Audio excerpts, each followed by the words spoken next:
A very good evening to everybody joining us for this week's edition of the agenda. My name is Toivan Jabela. Tonight on the show, we are joined by Flip the Bruyn. He is the Swapo candidate for the Windhoek East constituency in the upcoming elections in November. He's here to share with us his blueprint for that constituency and what makes him tick. Thank you very much, Flip, for joining us. It's really a pleasure. Tell us Thank about you, yeah, thank you. Tell us about yourself. Just maybe some sort of background. Okay, so I was born and raised here in Windhoek. Okay. I've been living all over from Pioneers Park to Olympia to Eros to everything, and luckily when I was in Eros, that's where my political career started. Okay. For my occupation and such, as I have a few things that I do. I work in AI and AI development. I work in software development. I think the most, I don't think it actually exists, but the most apt name for me would be something like a data smith. Uh-huh. You know, you had a smith in the past and such. Yeah. I work with data, I work with systems, I look at companies and how they function and such. And I use the power of AI to try and see if I can help people. Apart from that, I am also the president of esports in Namibia. So electronic sports, the development thereof, the push, the education, everything surrounding that. I also work internationally in the global, the IESF, the International Esports Federation. I'm a board member there. That's the global governing body for esports. Yeah. So I do work with a lot of international partners. You know, on that level, you have to handle a lot of sensitive matters. For example, you know, the Russia, Ukraine, Palestine, all of that. We, you know, normally I'm called in as part of the team to look at solutions and such. So looking at complicated scenarios and situations is something that I do a lot. Okay. So I think all of this has, you know, showcased to people that I have got quite a good mind when it comes to problem solving, looking at things from a different perspective. And no, it's been quite a ride. And I think the next part of my chapter will be, you know, is coming from the party now. You know, learning a lot over the last couple of years, and now seeing if I can make a difference in my city and in my country. Yeah. Your involvement with the ruling party, how did it come about? When did it come about, and how? It's actually a funny story. You see, I had this let's say I had a group of friends, and I found that, you know, often we had talks about, you know, why is electricity what it is? Why is things built the way it is? Why am I happy with this? Why am I unhappy with this? And I, you know, at one point in time, it just struck me, you know, I was already working in the sporting sector at that point as a volunteer, because, you know, there's no money in sports in Namibia, not that much. So, you know, making a difference for no compensation isn't something new to me. And I said, you know, but what if I could do that I'm doing for sport, but just on another level, you know, on a national level, or at least at a regional level. And one of the friends that I had at that point said, well, you know, there are ways to do this. He was already an active Swapo member at that time for quite some years. And, you know, he invited me, you know, I think what made the difference for me is he really educated me, because I didn't know a lot about, you know, parties and political stuff and how do you get to parliament, what is the power of everything. And I think the guidance that he gave me, this was around about 2010 that started.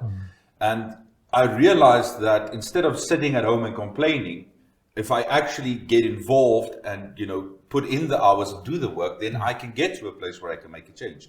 And then I think the official date that I got my card was around 2013. Okay. So yeah, roughly, what's it now, 12 years ago now. And ever since, you know, I've been involved with, you know, the late Hage's campaigns, also handing out water bottles, putting out posters, everything, you know, and also then, you know, also presenting my expertise on various areas of the party saying, we live in a new age, let's modernize, let's push forward. And that's where it comes from. So I just took my love, I'm a very big patriot. I do think that everyone should give back to the country in which they live, and not necessarily in a manner that says, I want to do something and I must be compensated for it. I believe if everyone just does their little part, life would be much better. And I think that's how it all started for me, is the love for my country, wanting to do something, and that just got together. And the best way at that point in time, regardless of what was happening or what was in the news at the time, that was what I said, is even if there are problems, let me even help fix those, and let's move forward. Absolutely. So for one to emerge as a candidate for the party, there are primaries. Do you have to be serving in some section level, district level? You have to be a member of some body for you to emerge out of that system, or do you just put up your hand as a member, as an ordinary member? Well, you see, I'm going to be honest. I think there are ways and ways and ways, but the way that I do it, I think is the right way. Of course, there's exceptions and expertise and things that the party, and there are different levels of leadership that look at it and say, okay, let's consider factors. But you have to start from a section level. I mean, get involved where you live in the area. Windhoek East, as I said, is where I started, and I had to join a section. I had to join meetings. I had to understand what it's about. I had to start understanding, the constitution. I had to understand the manifesto. What is the plans? Where are we headed? And I got involved. And then as I got involved, people started seeing, okay, this is a person that is actually dedicated. And from there on, there are various voting sessions and meetings where you have to go to, and you have to then say, okay, I'm willing to do this. Someone will vote for you, or at least suggest, nominate you. They accept it. If someone else said, they'll second you and say, okay, let's go. And that continues from section level to branch level.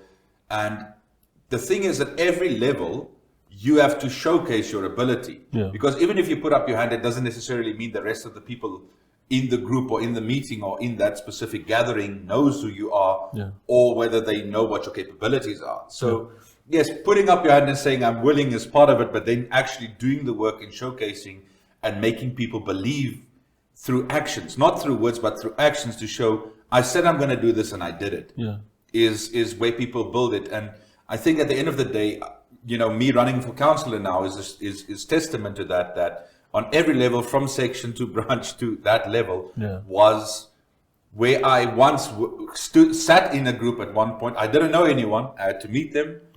I had to say what I'm there for, what I'm doing. And at the next meeting or even the one after that, came voting time. Then they said, okay, I can place my hopes in this person. So I think you have to get involved, because there's a lot of people that have to trust you and actually vote for you and say, I think this person can make a difference. Yeah, absolutely. So what in Windhoek East do you see as a shortcoming that you will then tackle once you get into that position? Because I'm sure if things were perfect, you wouldn't put up your hand. You ought to have identified some challenges and say, no, this cannot be right. I need to get into that position in order to rectify some of these things. You're quite right. Look, the thing is, if you look at Windhoek East as a whole, I think it's fair to say that it's a slightly higher income part of Windhoek, especially now if we're talking about that. But that doesn't mean that there's enough housing, that there's enough jobs and all of that. So all of these that we're facing in the other areas is also present there. So these are things I'd like to look at. But the main thing that I want to focus on is something that actually comes out of the latest manifesto. And actually, I call her Mother Netumbo, because only a mother can, lead a nation like that. Is if we look at that manifesto and the things that we are looking and working towards, then there's a part in that I love, which says governance. It speaks about governance, saying, and someone needs to correct me, but I don't ever think in any previous manifesto governance was highlighted in the manner that it is now. And being the neighborhood and the district that it is, the people are a little bit more technologically inclined, which means that I think there's a lot to gain from getting technology into the governance to promote good governance, transparent governance. And I think that's one of the biggest things. Is a lot of people want to tackle a lot of issues, but I keep asking them, I'm going to go back to what I said earlier. I'm a data smith. I work with data. There's a lot of absent areas, or there's data here, there's data over there, there's data over there, but there's nothing pulling it together. So one of the first things that I want to do is I want to go into this space and say, listen, let's get the proper things in place. I understand business, I understand programming, I understand a little bit about politics now, so I can, with all the pieces of the puzzle, I can build a picture and pull it together. So what I want to do is my first step would be is to get proper governance, digital governance, and even if I can put AI in there to say, okay, we have these KPIs. How are we meeting them? Where are we bleeding money? Why are we? Let's say something as simple as town planning. What are the KPIs there? Are we meeting that? How are we meeting it? How are these processes? Because the thing is, it's very difficult for a person to keep everything in mind. As a human, you always need a team. And you need this, and then the person might be forgetting something on that specific day. There's a critical factor or something like that. So there are a lot of issues in terms of management and governance that I want to tackle, especially getting the digital look. And I want to start with just with Windhoek East. But imagine being able to sit at home and doing your driver's license application, marriage, firearm, fishing. You have to drive somewhere, go stand in a line to buy a $10 fishing license. You see, so if we can just start showcasing on that level how we can governance as a citizen, I want to be able to look, let's say, mygov.na, mygovernment.na, and I can go in and I can look at what's happening, how are the monies being spent, what is the plan for this thing that they're clearing now. So these are all things that I'm looking at through innovation and technology, because once we've got that data, then it becomes easier to tackle the problems on the ground if we have a clearer picture. So that's basically my area that I would like to focus on, and hopefully that can spread to the rest of it as well. And in order to run a constituency, and I happen to be a resident of the constituency myself, is that you also need to work closely with the likes of the City of Windhoek, of course, yes, the Minister of Urban and Rural Development. Just in terms of interpersonal relations, how do you rate yourself in that space? Look, I think there are, in the months leading up to this point, I've made a point of going around and getting to know people, local authority, who's in this space, who's controlling it, where were they, where are they headed. So I wouldn't rate if I had to rate myself out of 10, I wouldn't rate myself close to 10. I would rate myself in terms of, let's say, a 6 or a 7 right now, because I think there's a lot that I need to learn. There's a lot of let's say characters or figures that are playing roles that I think are very key to the success between the cooperation on the different levels. Because obviously, let's say with a good outcome, I become councillor, there's certain authorities, certain things that I have to look after, and everyone next to me as well. And then there's the local authority. But if some of the problems that I understand as I started is the communication is not always what it needs to be. So again, once we can fix the communication and the information flow, I think there's a lot of improvements we can make. But there's still a lot that I think once you want to be effective, you need to understand, again, the entire scope of it. So I've gotten to know certain very important characters. I've gotten to know a lot of important processes. It blew my mind when I prepared for this as to how much actually goes into it, because it's not just about stepping into a position and saying, I'm going to wave a paper, I'm going to say some words and it's going to change. There are a lot of people affected by this, and there's a lot of processes that needs to run before any change can come. And I think the respect that everybody has to have for each other, every part of the system needs to actually have that synergy to make effective changes. Absolutely. The ruling party has faced a lot of electoral challenges lately. The constituency, as we speak, is in the opposition's hand. Mr. Black is an IPC councillor. Yes. But the good thing with this kind of election is that it's a winner takes all kind of election. It's not so, because one of the challenges that Swapo has faced in recent election results is that the party has the highest number individually, but as a collective, if you put the opposition together, the opposition has more. But in this election, that will not count. Whoever got the highest, if I remember the process very well, is the winner. Yes.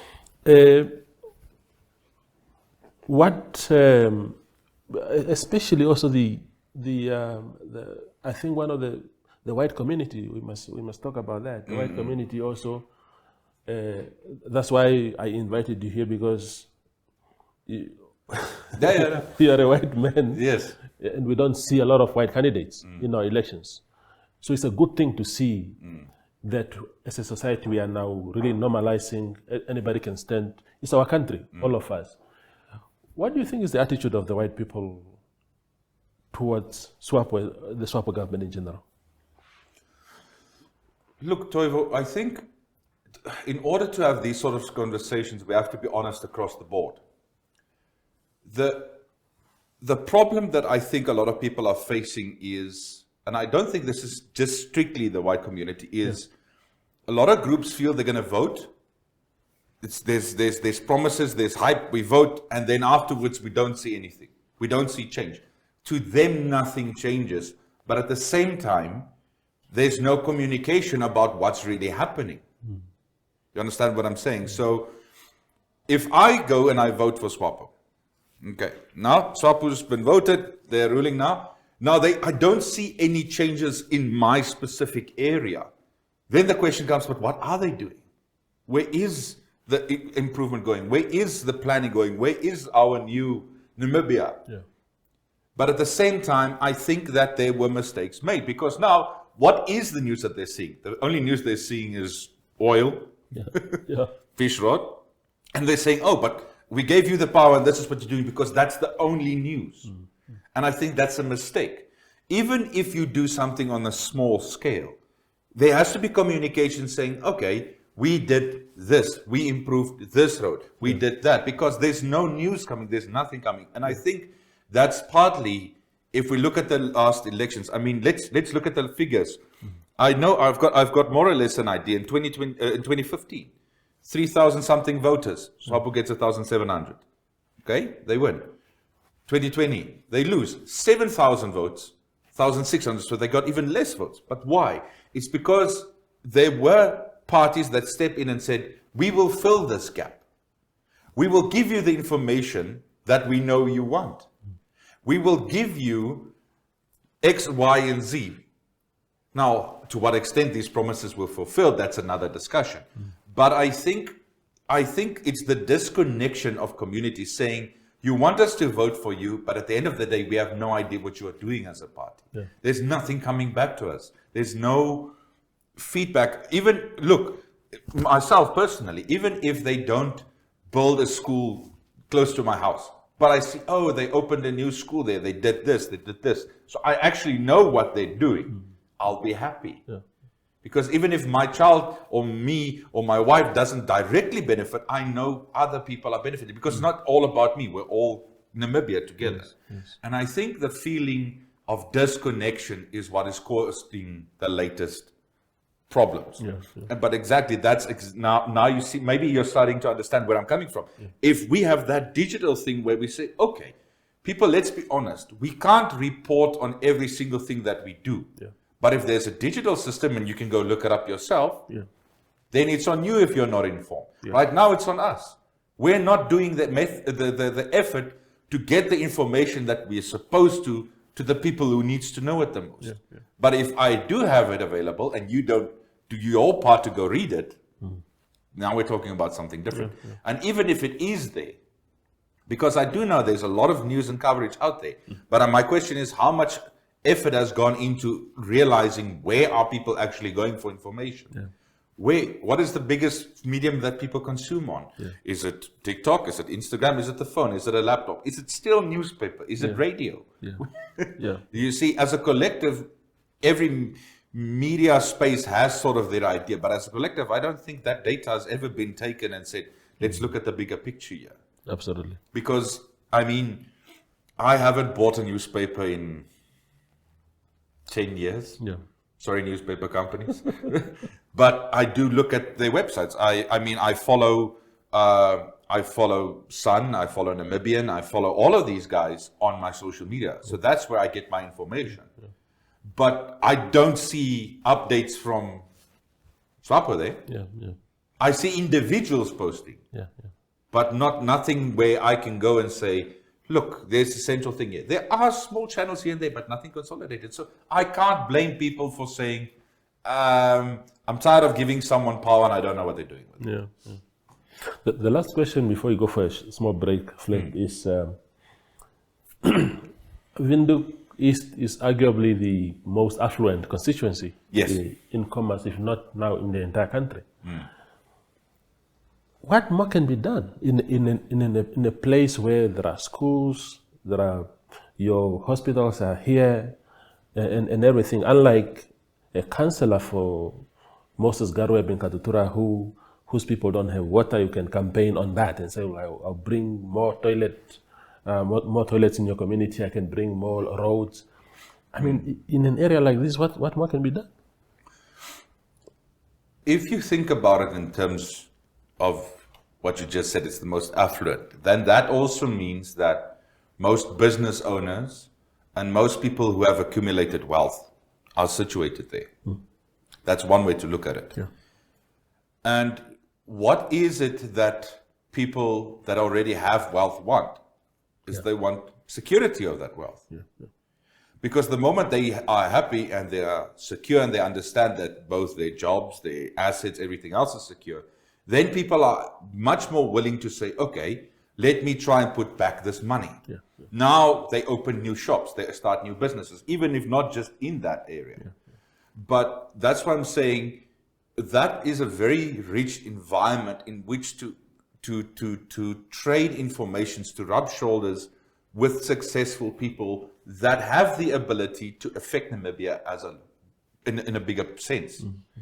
So maybe the improvement, even if it's not necessarily within that border, the change of mindsets and the influence that we can have for those people and that to ripple outward, that is the potential that you have there. Do you understand what I'm saying? So I think what we can do is if we engage the people within that area and understand from them what are their challenges, and we make things easier for them, happier for them, more accessible for them, then I think other people outside that district is going to be a lot more happy.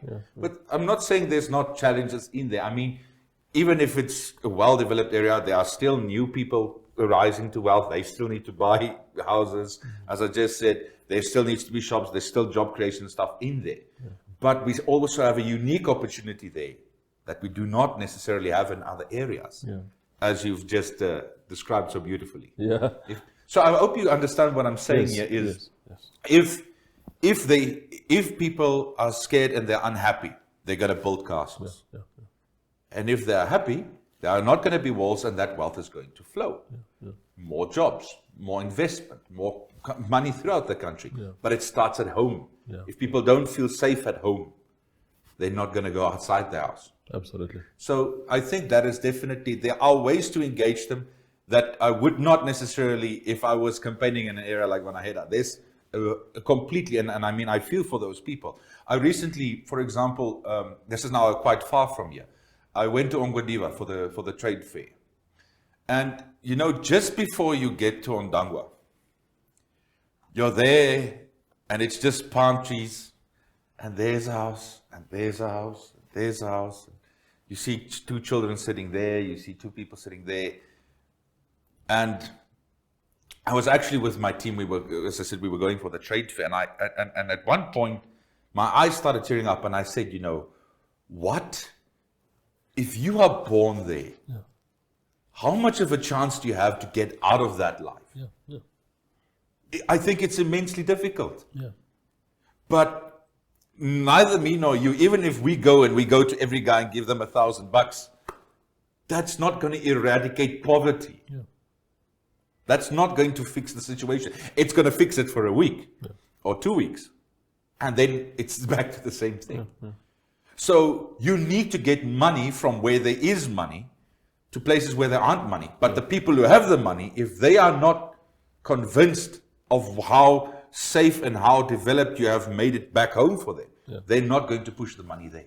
Absolutely. So that's why I agree with you, is the challenges that we are facing and what we're campaigning for is immensely different in these constituencies and then the districts. But that's why data, having the knowledge at your fingertips, is something that successful people want. I mean, look at any successful person. They want to know what is happening. Am I safe? Is the company flowing? Is it positive? Is this? Am I in trouble with the Labor Commission? Am I in trouble with this import law or something like that? And the moment they have information, they become relaxed, they become happy. And that helps them, that invigorates them, or that motivates them to push business out. Absolutely. And that's how we eventually get the money to the areas that don't have it. Absolutely. But it's a process, but there's method to the madness. Sure. Absolutely.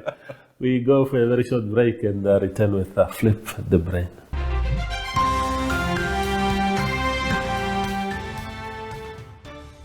Tourismus ist eine Fernsehsendung, die verschiedene Reiseziele vorstellt und den Zuschauerinnen und Zuschauern umfassende Einblicke in Orte, Veranstaltungen und Erlebnisse bietet. Die Sendung liefert detaillierte Informationen zu Zielen, kulturellen Höhepunkten und Reisetipps, um sowohl lokale als auch internationale Zuschauerinnen und Zuschauer anzusprechen. Missed the latest episode of Tourismus? Don't worry, Echo has you covered. Catch every travel adventure, insider industry news, and exciting destinations from Tourismus anytime, anywhere.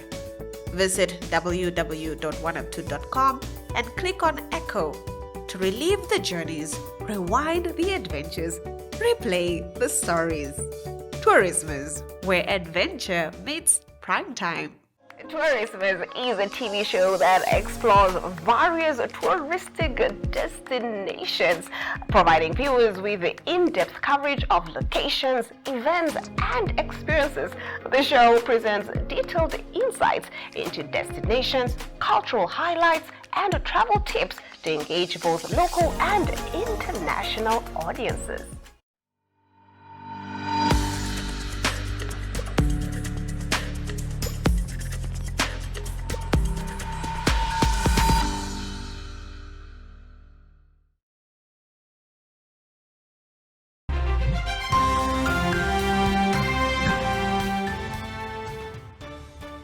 We continue our conversation here with Flip the Brain, who is the Swapo candidate for Windhoek East in the upcoming regional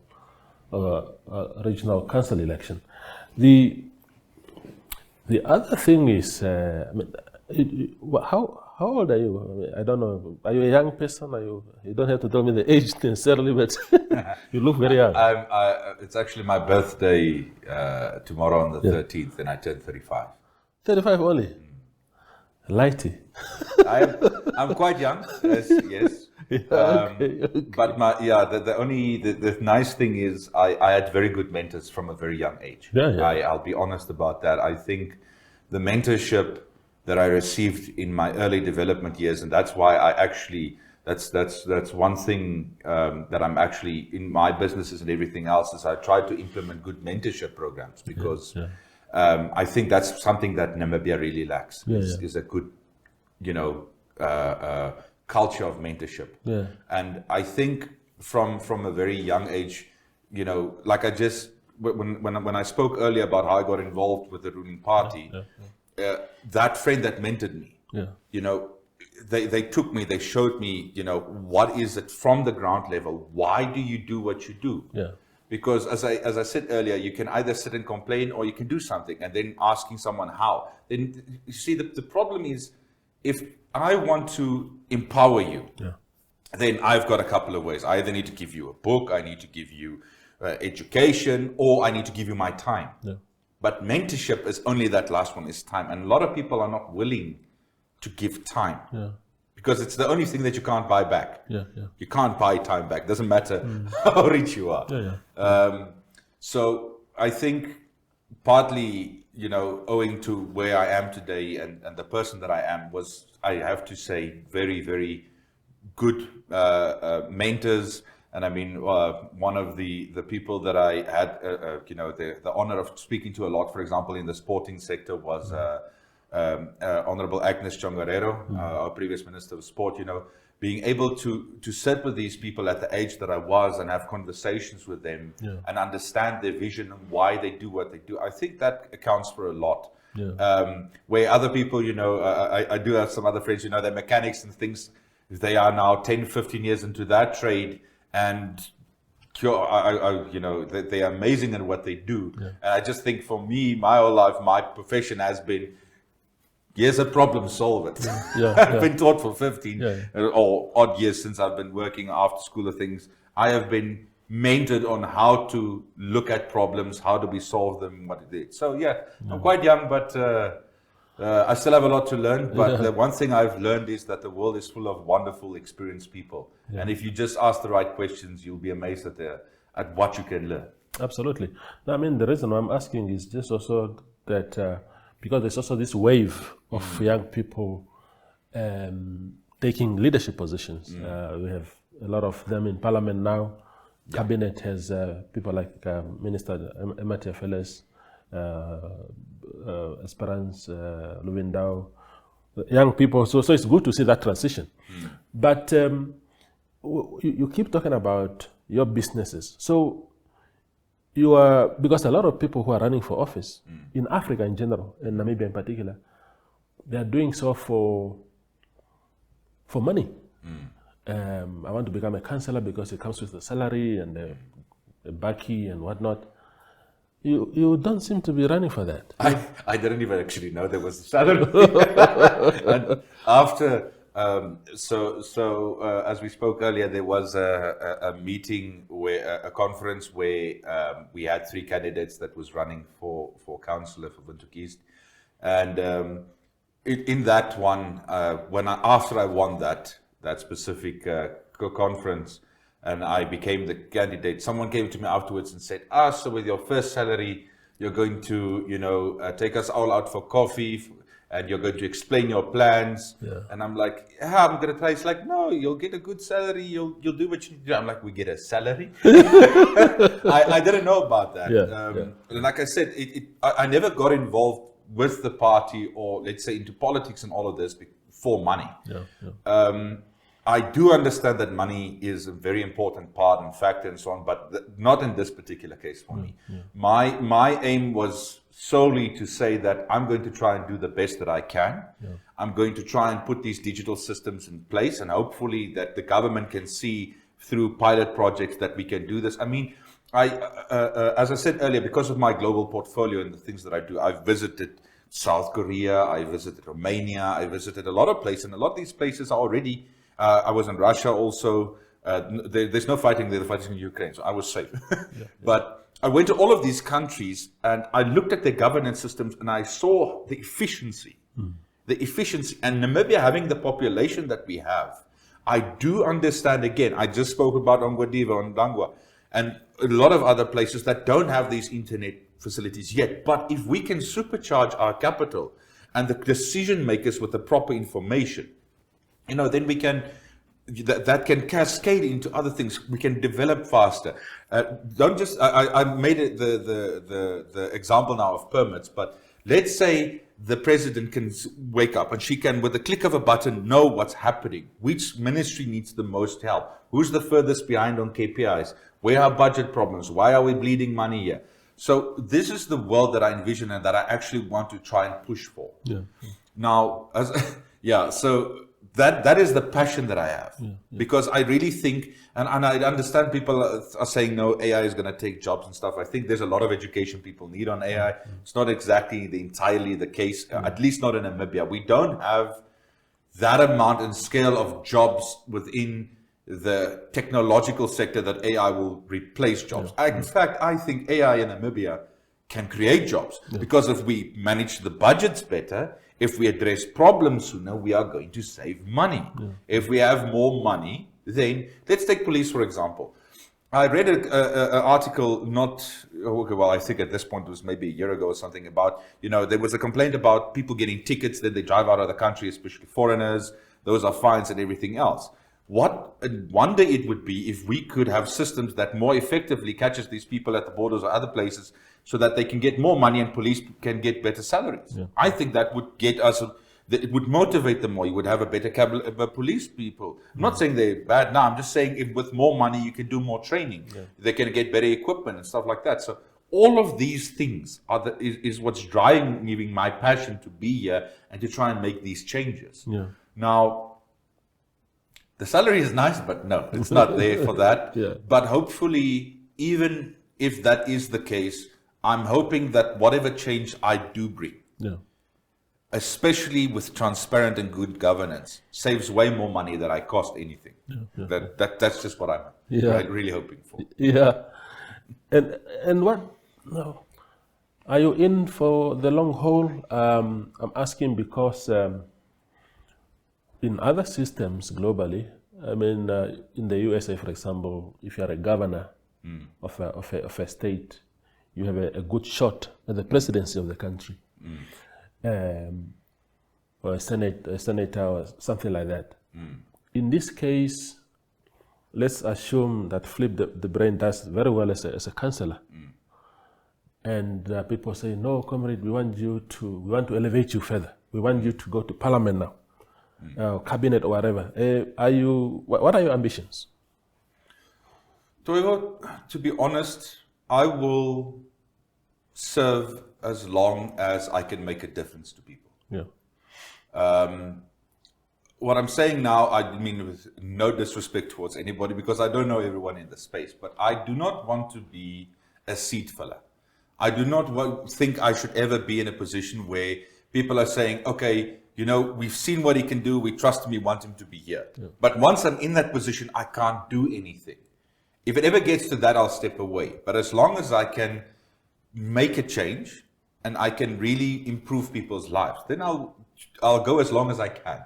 I'll go as high as I can. If I do end up as Namibia's first democratically white elected president, so be it. As long as people want me there and my merits have proven that I can make a difference. But I do not want to be eye candy.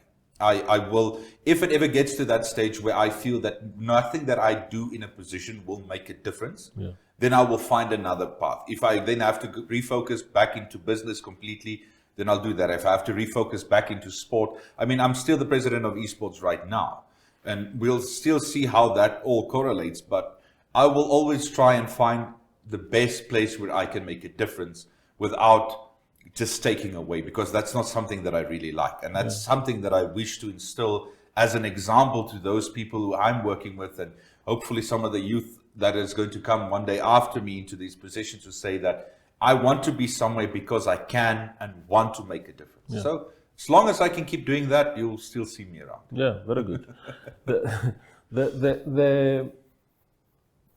I have massive respect for business people who run successful businesses, whether they inherited them or started them. Because I believe they can take the same leadership to the political space, and we need those kind of people in our politics. In your case, business came around how? So there was actually, I started off right after after I finished my school. I went to South Africa. I wanted to do medicine, but I stopped that. I just saw that what I thought medicine was and what I wanted to do wasn't it's just not aligning. So I came back. I became a lecturer at Polytech. Back then, it was a department called CED, Center for Entrepreneurial Development. And what they did is they were focused on training companies. So, for example, let's say FNB or Netbank came to Polytech and said, I have got people who need to learn about Excel or Word or PowerPoint. Then I was the guy who trained companies. And through that, I saw that there was a very big need for certain services. So in 2012, I registered a business called Future. It's called Future CC. And that was sort of, after I trained the people, I saw that they had certain IT needs or software needs. And then I could do that separate to the training that I did. And in time, that just became a lot more than the training. So I stepped away from being a lecturer or a trainer, and I then did the company full time. And as the years went by, we went from IT, we started doing more software engineering, we started doing digital marketing, and now lately, as I said, the latest addition to that is the AI and AI development. So it came by as a product, seeing, there are gaps in the market. I partnered with various people back then. Some of them actually work for me now, some of them stepped away. But that was the first business that I started, and it's still running today. It's still the main one. And it's through that, like what I do normally is I now found someone that can run it. So now I have someone that is in charge of that. I started another company, and now that second company is more focused on well-being, because it's called Madra Wellness. So, for example, I have people there specializing in lymphatic massages for people, have cancer, you need lymphatic drainage and stuff like that. And then I found someone to run that. So I start a company, I get people involved, and then I hand it over and I move. I still maintain, an overall presence in all of these companies, but a lot of the ones that I started was more on market gaps or things that I saw were needed. There was no specialization. There were no people actually occupying a certain space. So that's basically how I positioned that. And then, for example, the esports was when I got involved with esports, it didn't exist. Like rugby, netball, football, esports didn't exist. It only registered in 2010. I was not a board member or anything back then, but I was part of that whole process. And I sort of also saw that the one thing I like about esports is that, every child with a smartphone is a potential athlete. But they need internet. So that means the more people who buy data in an area, the more it forces ISPs, like MTC or whoever, to go and build towers. And that tower, now the presence means there's now internet, there's better infrastructure there. So again, the sport was exactly the same as my businesses. We saw an opportunity and a difference that it could make, and we ran with that. So yes, that's basically how it started for me. Yeah. But you do agree that, we have Donald Trump in the USA now, successful businessman, is now leading the country. Whether he's leading it successfully or not, that's a different for debate, the Americans to tell. Yeah. But do you do believe that taking those skills into political leadership is also an important asset? Look, if we're talking about Donald Trump now, as per your example, the reason I think, again, this is my personal opinion, the reason why I think he's the best candidate is because of the style, meaning that there has to be a deadline. You have to set certain timelines, certain objectives, and you have to reach them. I can say the same sort of thing for my candidacy. I was born in 1990, independence, meaning that as opposed to the other candidates. Now, please, I have great respect for them. If you look at the other candidates, they were pre-independence, meaning that they have a very different, idea of what Namibia is for them, and what they're seeing and what the problems are in their mind. They have a unique experience, and I don't think we should never subtract from that, because a lot of the times the only way you know where you're heading is by knowing where you've been. But for me, again, staying in a new I was born in a new Namibia. I went to academia. Yeah, but born free. Yeah, so born free. Black, white, that was never an issue to me until I got to business. Yeah, yeah. Where I realized, oh, okay, BEE, this requirement, this, and then I learned, oh, okay, so this is actually an issue. Yeah. So see, I was introduced to problems differently, and I think that's why, if I go on to go into politics at a higher level, why I have a different perspective. And also, as you just mentioned, given the business perspective of being a business owner, having to deal with problems in a certain manner, in a timely manner, sometimes with very little or no resources, depending on what you're busy with. I think that gives you a different perspective of someone coming from a political family or a political background. My entire family was business. Like I said, I didn't inherit my business from my father, but I started it. But he was the financial manager for Agra for many, many years. My mother was also the MD of a company in a right before she retired. She's actually an MD for a company right now, working on a contract.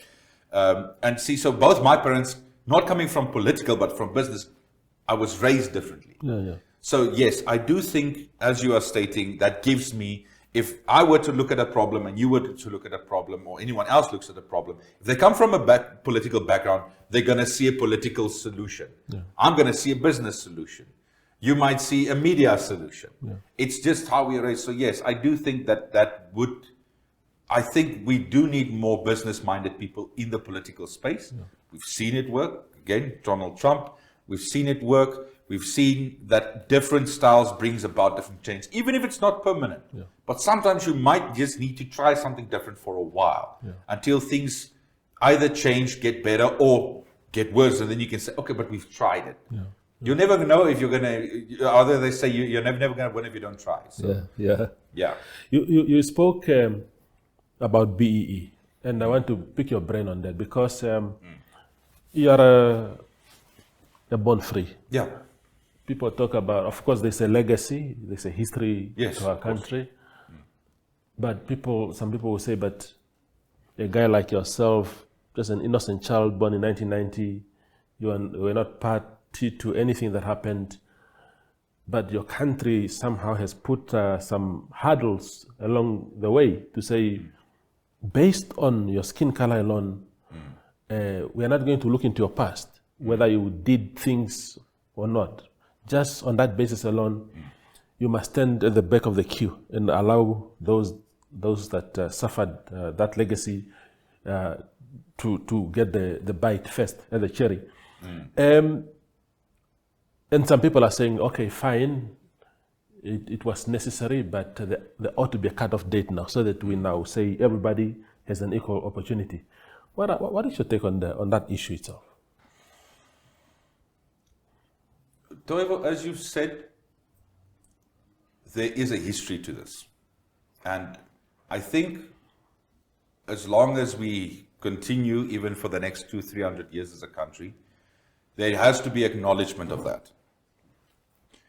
But like you said, I also think that we now need to look, these systems, we need to ask ourselves, what are these systems trying to do? They're trying to help previously disadvantaged people.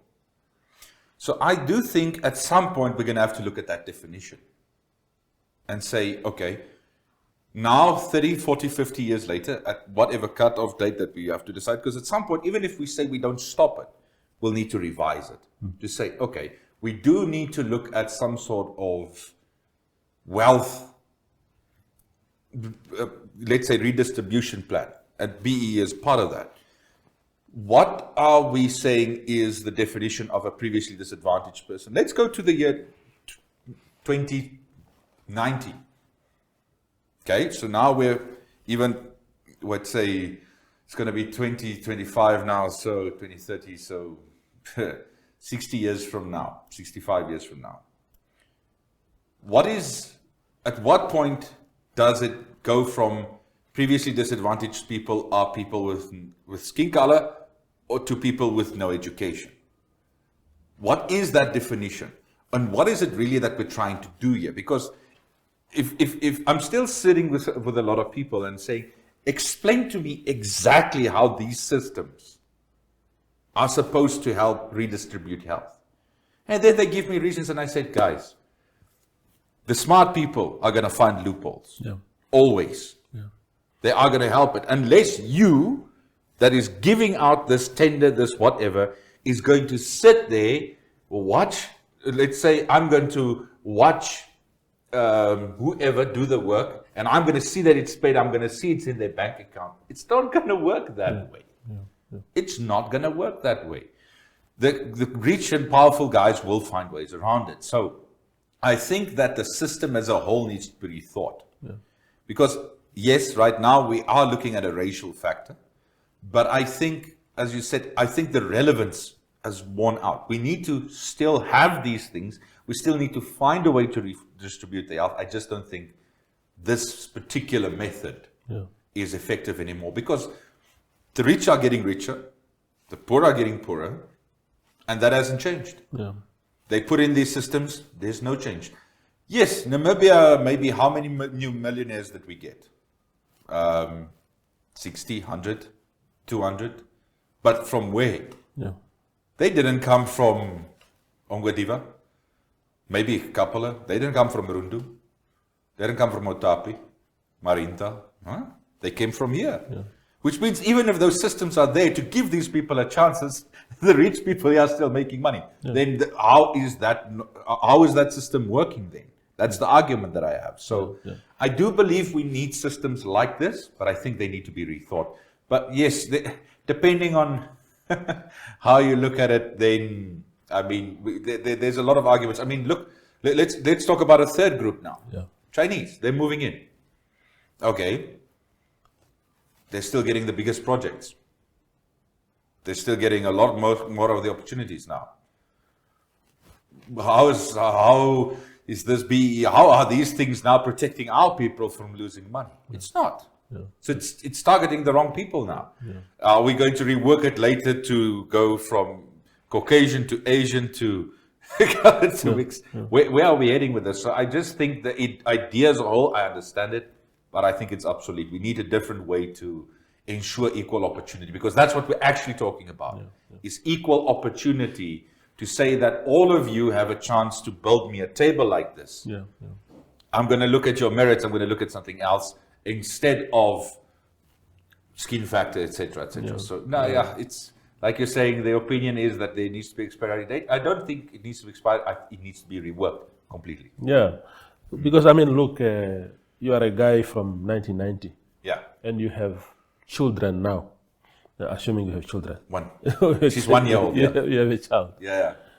And a child born in 2024 is being subjected to that again, like 20 years from now, the child is still at the back of the queue. That will not be fair for me. The reason why I'm asking that question, and this is the last point really, is there was a huge debate in the media lately about this local content policy. And many think tanks in the country are warning that just like BEE, these things are going to be, because it's meant for beneficiation from oil and gas. And they are saying people are already the usual suspects, if I can call them that way, the people who benefit from fishing quotas, EPLs in the mining space, tenders. They are busy lining themselves up again for that. When are these policies, empowerment policies, going to trickle down to the people actually? People are saying you can't talk about previously disadvantaged only when there are presently disadvantaged people. Because the graduate who comes from UNAM these days and doesn't have a job, that is the presently disadvantaged. How is that person benefiting from these things? So people just feel that we need to really keep a close eye so that you can't just use previously disadvantaged blanket to lay your hand on everything. So that was the context of the question. But I like what you're saying, to say that we must revise these things and see whether they are still serving the purpose for which, because the principle of these ideas were noble. but we are not seeing the trickle-down effect of these policies. So it's good that you say that. But the last question, Flip, Sure. just tell us again, sum up why Namibians must vote for you come November 2025. I think the biggest reason why people should vote for me is I think there's a lot of people that feel like me. As I said, that feel that the last while we are being kept in the dark, that feel like there's no processes that really protect the interests of the people, that feel like governance isn't the standard that it has to be, and that isn't as transparent as it should be. If people feel like me that there are ways, I'm going to use one thing that you gave now. Yeah. For example, fishing quotas, all of these things should be digital. The information should be there. Yeah. People should be able to be held accountable. Yeah. And why are we putting people in decision-making positions that gives them the power to corrupt the process? Just for example, if we had a proper AI system in place, no person would make a decision of fishing quotas. Yeah. That is what I am pushing for. I'm just using one example, but there's many, many things tied to this. There's many positions that are putting decisions in the place of people that I don't think should be in the hands of people, because the moment you give them that power, because I like reading. Quote, the one quote that I love is, power corrupts. Absolute power corrupts. Absolutely. Yeah. People should vote for me if they want not just change and transparency, but if they want someone that can push to fight to say that let's remove the corruption problem altogether by taking away certain decisions from certain people. Because if they don't have the power to make that decision, they can't be corrupt. So, if people want a new, digital, faster, more honest, and for once just a very to the point, no nonsense governance, then they should vote for me.